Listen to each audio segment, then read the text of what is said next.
I mean, by the time Sid Caesar is largely off the air, you're 9, 10 years old. Yeah, that's right. I didn't see a lot of Sid Caesar growing up, and not only because my father wouldn't let us watch much television.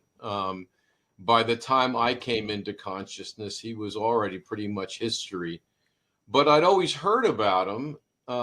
I'd heard he was great. I heard he was famous. I was sort of mystified about it because the man that I would see periodically on TV was sort of largely wasted away and didn't have a lot to say. But I went to a testimonial dinner for him in the year 2000, where Mel Brooks was the principal speaker, and Carl Reiner and Larry Gelbart sent in tapes, and it was a fancy dinner at the Pierre. And everybody was so respectful to him, to this man who was really kind of a shell of the man he had once been. And I thought, this is really an interesting and puzzling story about how he came to be so great and what had made him so great, and then how he had come to the shape that he was in. I just put it to the side, and it never occurred to me to write a book about it until several years later, when Jonathan Rosen, who was an editor, the culture editor at the Forward, and a great writer in his own right, was editing a series for a group called Next Book on Jewish biographies of famous Jews, not the Yale series, which is still operational and for which I'm also writing a book, but an earlier series. And he gave me a choice of people to write about. And I thought that as long as I was writing about Jewish history, I wanted to get a few laughs out of the idea. I mean, I'd written a lot about some of the sadder portions of Jewish history, and I thought it would be nice to laugh for a change.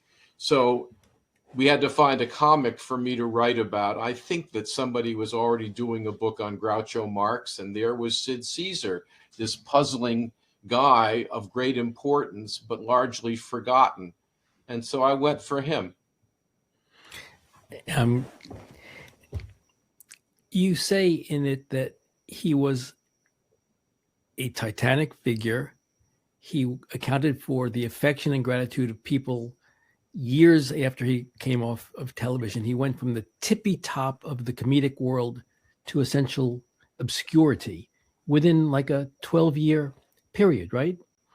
Yeah, that's right. Although, it's a selective kind of obscurity, because he was obscure to people like you and me, who didn't grow up watching him, but the people who watched him never forgot him. I mean, it wasn't as if he disappeared in the minds of people who'd seen him and loved him and appreciated him. And certainly his impact never vanished. I mean, the repercussions of the work that he did and his never stopped. They never stopped. And he had many disciples all over the comedic world, and they never forgot him. And so his influence never really waned. But as a person, as an individual, he sort of vanished. That's true.